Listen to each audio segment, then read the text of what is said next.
제 방식이 하나의 회전축에 연고 자석을 여러 겹으로 이렇게 하나의 두께 큰 두께면 안 됩니다. 여러 겹으로 하셔야지 거기서 차별화되는 전력이 일어나는 겁니다. 여러 겹의 전고 자석을 360도로 감아 놓습니다. 그 주위를 서로 굵기가 틀린 구리선을 감아 놓으셔야만 파동 방식의 전기가 생성이 됩니다. 거기에 또 촘촘히 중간에 서로 두께가 틀린 여러 겹의 연구 자석을 배치하셔야 됩니다. 이것이 그냥 놔둬도 전력을 걸어주면, 전력을 무슨 말이냐면은 지하수 하나를 이렇게 지하수에 펄 때 물 한 바가지 박아오면 이렇게 부으면은 유도를 지하에 있는 물을 이쪽으로 유도를 할 수 있는 거거든요. 그런 조건을 만들어 주는 게 바로 제 방식인데, 전력을 걸어줘야 됩니다. 걸어주는데 저 구리선 자체가 서로 굵기가 틀린 구리선으로 걸어줘야 됩니다. 그래야지 여기 연고자석과 서로 그 굵기가 틀린 구리선 안에서 파동 방식의 전기가 이쪽으로 유도될 수 있게 되는 것입니다. 이것이 제일 핵심적인 기술 구조입니다. 이 전기가 생산됩니다. 당연히 전기가 생산되고 회전하지 않아도 다만 그런 방식을 했을 때 충분히 전기를 뽑아낼 수가 없는 거죠. 이런 전력을 안 걸어주면, 그렇죠, 별로 무의미한 이렇게 그런 전기, 약한 전기 많이 생기게 됩니다. 이런 방식이라 할지라도. 그래도 다른 방식에 비해서는 훨씬 더 전력을 많이 생산합니다. 그러면 이거를 갖다가 제 방식인 그 태양 에너지를 갖다가 전력으로 바꾸는 방법인 이 파동 방식의 제 방식인 이런 금속 배터리가 있어야 되는 겁니다. 금속판이 태양 전지판으로 사용되는데, 그것은 이제 기계적으로 만드시는지 뭐 어떻게 좀 기계를 만드셔야 될 것 같아요. 입자굵기로 해서 대중소에서 전선 구조로 만듭니다. 그걸 금속 용액을 덮어가지고 하나의 판으로 만듭니다. 얇아도 괜찮고요. 그것을 대중소 이렇게 사이즈를 틀리게 해서 두께를 딱 결합을 시켜서 하나의 금속 배터리를 만듭니다. 그거는 서로 그 발열 때문에 절연 구조를 가져야 됩니다. 그래서 너무 많으면 타버리겠죠. 그러니까 어느 정도는 그 절연 구조가 있어야 되고, 서로 연결하는 전기선만 연결하는 통로만 있으면 되겠죠. 각 판 간에. 이런 식으로 배치해 놓으면 이게 이제 태양전지가 되는 겁니다. 검은색을 칠해 놓으면 빛을 이제 방송은 반사판에 처럼 해서 이렇게 기둥을 세워 가지고 그쪽을 빛을 한 군데 조사를 해주거나 이렇게 해주면은 빛이 풍성하겠죠. 그쪽으로. 그러면 이 부분을 그냥 놔두면 전력이 생성될까요? 안 됩니다. 전력을 걸어줘야 됩니다. 지하수를 물을 한 바가지 부어줘야 돼요. 여기서 서로 굵기가 틀린 구리선으로서 이런 이렇게 배터리를, 태양전지겠죠. 태양전지기는 콘덴서기는 배터리로 사용합니다. 아주 작은 구조, 이게 전봇대 구조로도 사용돼요. 이 상태에서 쭉 이렇게 연결해 가지고 직렬이든 병렬이든 많은 숫자를 걸어주면 전기를 살짝 걸어주잖아요. 그러면 전력이 유도가 되는 겁니다. 이게 어디서 나왔는지 아세요? 전리층이 빛을 유도하는 장치라는 것을 제가 알아냈어요. 인류 최초로. 왜 알아냈냐면 전리층 안에 또 어떤 형태의 전기 에너지가 쓰이고 있을까? 파동적인 이렇게 물결 치는, 이렇게 왔다 갔다 파동, 불규칙적인 것처럼 보이는 파동적인 전기가 생성된다라는 것. 이것이 빛을 유도를 하는 겁니다. 이해가 가죠? 우주 공간에 원래 이렇게 빛이 가득해야 되는데 왜 별들에게 있는 공통점은 전리층. 그래서 반짝. 그렇군요. 이게 빛을 유도를 하는 거죠. 그죠? 태양빛을 갖다가 우리가 전기로 바꾸는 것은 지금 흔한 기술이죠. 그것은 빛을 전기로 바꿀 수 있는 거 아니겠습니까? 그죠? 전리층에 있는 이 파동적인 전기가 빛을 유도를 합니다. 또는 어쩌면 이런 태양빛이 그 안에 더 전기를 가득히 채우고 있게 만들어주는 비결인지도 모르죠. 그죠? 거기서 밑에 이제 습기를 가득 담은 구름이 있다 그러면 그쪽으로 전기가 무선 전송되는 거라고 얘기해서, 무선 전송돼서 전기가 어디론가를 뻗어나가야 되는데 힘이 붙여가지고 그쪽이 가까운데 전력이 물을 갖다가 이렇게 가득 품은 그곳에 전력이 유도가 되는 거라고 제가 말씀드렸죠. 그래서 그 구름이 견딜 수 있는 그런 전기 양이 아니라면 그것이 밖으로 뻗쳐서 인공 번개 현상을 일으키는 거라고. 그래서 인공 번개를 일으킬 때도 하나의 그 전기 발열을 견딜 수 있는 금속체를 넣고 사방에 여러 군데 배터리에서 동시에 거기다가 전류를 흘려보내주면 누전 현상, 그걸 견딜 수 있는 이상으로 전력이 들어가기 때문에 밖으로 뻗치게 돼 힘을, 그것이 이제 인공번개 현상을 일으키는 것이다라고 얘기를 했습니다. 주변에 이제 그 페리친 같은 걸 두면 전력 유도, 무선 전송이 가능한 겁니다. 이거하고 이제 비슷한 겁니다. 원리가. 이런 방식으로 그래서 제가 인공번개를 처음으로 일으킬 수 있는 기술 구조에 대해서 제가 말씀을 드렸어요.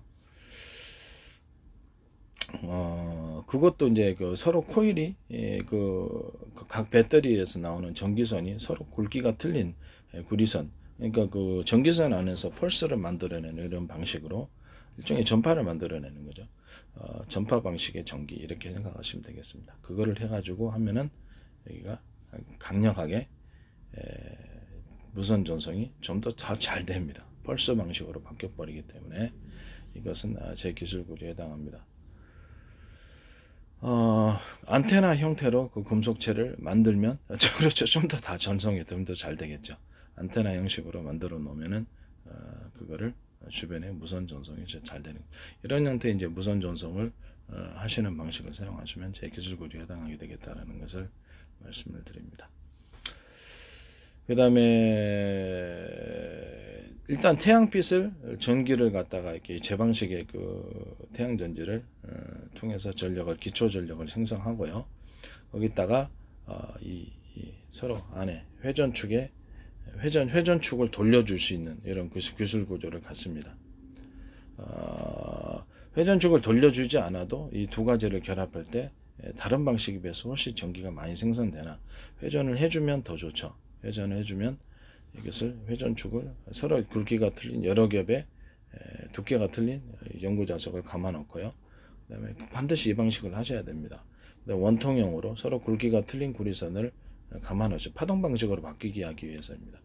그 다음에 그 중간 사이사이에 두께가 틀린 그 연구자석을 감아 놓고 전력을 걸어줘야 됩니다. 전력을 안 걸어주면 약한 전력이 생성이 됩니다. 전력을 걸어줄 때 그 전선 구조는 서로 굵기가 틀린 구리선이 돼야 된다. 그러면 다른 방식에 비해서 훨씬 전기가 많이 생성된다. 이 기술을 갖다가 이런 것을 여러 개 둘 수도 있겠죠. 여러 개 둘 수도 있고, 그것을 전력이 뒷받침만 되면 10m, 20m, 40m, 50m, 100m까지 해가지고 충분히 그런 걸로 화력발전소 짓느니 그걸로 전기를 자체적으로 전기 10을 들여서 15를 생성할 수 있다면 괜찮다. 그 다음에 연구자석이 이제 힘이 닿으면 그걸로 또 교체를 해야 되겠죠. 연구자석을 만들 때는 서로 안에 입자 굵기가 대중소 틀린 것을 결합해서 입자 굵기를 이렇게 해가지고 연구자석을 만들어라. 그러면 보다 강력한 연구자석이 만들어진다라고 제가 말씀을 드렸어요. 연구자석을 내놓을 때, 제품 출시할 때 서로 두께가 틀린 것을 결합해서 내놓으시면 그렇죠. 제 기술을 도둑질하고 훔치는 것입니다. 이거는 이제 회전을 할 때는 이제 이런 그 태양빛을 전력으로 일단 기초 전력으로 만들고 그것을 회전을 시켜서 보다 많은 전기를 생성하는 방식을 이렇게 만들 수 있습니다. 이것은 곤충 로봇에도 사용할 수 있고 드론 로봇에도 사용할 수 있는 기술 구조입니다. 이것은 제 기술 구조라는 것을 말씀을 드립니다. 웨어러블 기기에도 들어갈 수 있고, 반도체에도 작은 크기로, 나노 크기로 이렇게 대중소 형태로 연구자석을 놓고, 구리 회선을 서로 두께가 틀린 구리 회선을 갖다가 위인적으로 배치해놔서 전력을 걸어주면 그래서 전기가 생성이 됩니다. 이런 방식이 반도체에도 들어갈 수 있다라는 것을 말씀을 드립니다. 연구자석도 대중소 서로 알갱이 크기가 틀린 연구자석의 나노 크기로도 들어갈 수 있다. 서로 굵기가 틀린 구리 회선이 들어가게 되면 화동 방식으로 전력을 유도하기 때문에 다른 방식에 비해서 전력을 엄청나게 많이 생산할 수 있다라고 했습니다. 자동차 실린더 방식으로 전기를 생산할 때 기존 화력발전소나 이런 것도 뭘 태워서 석유자원이라든지 가스나 각종 이런 게 태워서 하잖아요. 석유나 이렇게 이런 것들을 태워서 하는데, 그것을 자동차에 보면은 우리도 연료를 태워서 회전축을 가동시키잖아요. 이제 그 방식으로 해가지고 이제 휘발유나 아니면 여기 휘발유 너무 비싼 경유도 요새 비싸져가지고 무엇이 됐든 간에 그걸 태워가지고 회전축을 돌릴 수 있으면 돼요. 이런 수소가스도 되고요. 수소산소도 됩니다. 이적으로는 수소산소를 바닷물에서 풍력발전과 수력발전, 바닷물을 끓여들여서 2m, 5m 정도에 대해서 물레방아식으로 이렇게 전기를 생산하면 공자전기잖아요. 그거를 이제 수소산소를 태워가지고 전기 자동차다 그러면 직접 구동할 수 있어요. 어떤 그런 거 공짜로 생성된 거니까 그거를 가지고 이 회전축을 돌려주는 겁니다. 공짜로 생성된 거니까. 그러면 수소산소의 자동차 실내 행정 방식으로 폭발해서 회전축이 돌아가면 전력이 생산되는 구조가 되겠습니다. 이런 방식의 이제 발전 방식을 만드시면 제 기술 구조에 나옵니다. 그렇죠. 그럼 완전 공짜 에너지죠. 풍력 수력을 통해서 수소산소 추출하고 이를 통해서 거기서 어떤 그 전기 생성된 거는 전기 배터리 같은데 충전해서 파시든가 그러시면 되고요. 뭐 거기서 또 수소산소를 전기 분해 방식으로 추출할 때 제 방식인 마이크로웨이브 전파라든지 여러 개 또는 또 다른 전파 여러 개의 파형이 틀린 묶음과 적외선 파형이 틀린 여러 개선 적외선을 같이 쏴주는 구조를 하면 다른 방식에 비해서 훨씬 높은 온도 속에서 수소산소를 추출할 수 있다. 이 방식을 하시면 제 기술 구조에 해당합니다. 물을 끓일 때도 사용할 수 있어요. 물 끓이는 장치에도 이 방식이 들어가면 제 기술 구조에 해당합니다. 전자레인지 마이크로웨이브로 물 끓이죠. 우리도 전자레인지에서 물 끓입니다. 이것을 적외선하고 같이 조사를 하면 더 강한 열이 일어난다는 것을.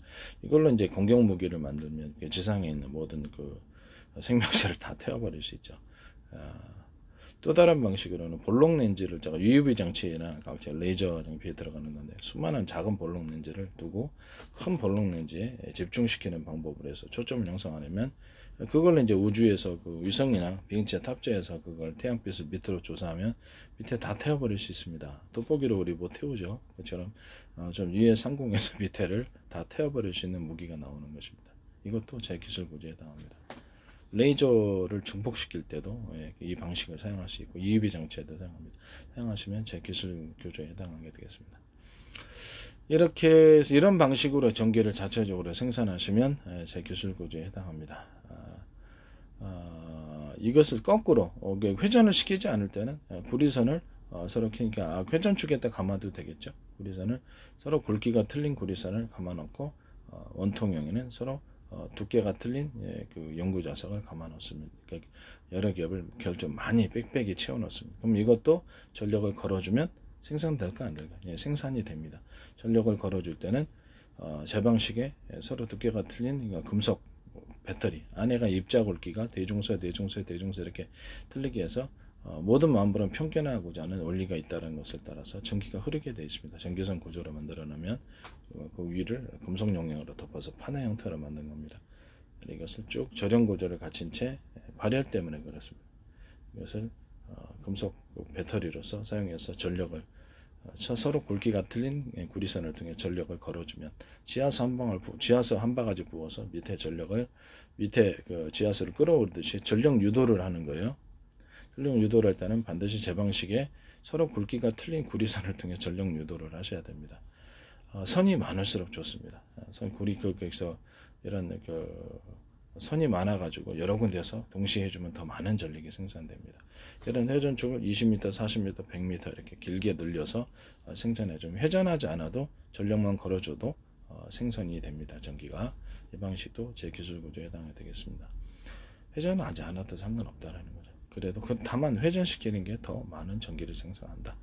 이렇게 생각하십니다. 이것은 이제 저도 인류 최초이기 때문에 이런 방식으로 이렇게 아무리 웨어러블 기술에 넣었던 반도체에 넣었던 어떤 저때 YTN 사이언스 그걸 하시더라고요. 그분은 이제 기술 구조를 설명 안 하셨는데 태양판에 그것을 제 방식에 서로 이렇게 그 회전축에다가 연구자석 두께가 틀린 연구자석과 이렇게 서로 굵기가 틀린 구리코일을 감아서 회전을 하셨는지 안 했는지 모르겠는데 태양전지에서 나오는 것을 이렇게 회전을 시켰는지도 모르죠. 회전 방식으로 하면 전기가 많이 생성되니까 그거를 그분은 이제 이런 구조를 설명 안 했지만 전 딱 눈치채고 이거라고 얘기해서 이걸 그렇죠 기술을 제거를 썼다라고 얘기를 한 것이죠. 이런 방식으로 이제 하시면 이제 곤충 러버리스에서도 뭐 그 드론 같은데 이론적으로는 1년 내내 떠 있을 수 있습니다. 그러면 거기다가 하늘에서 연공 감시하거나 이런 식으로 사용하면 되겠죠. 제 기술 구조에 해당하게 되겠습니다. 나중에 전고 자석이 약기운이 떨어지면 그래 연고 자석만 교체해 주면 됩니다. 기술 구조는 제 기술 구조에 해당하게 되겠습니다.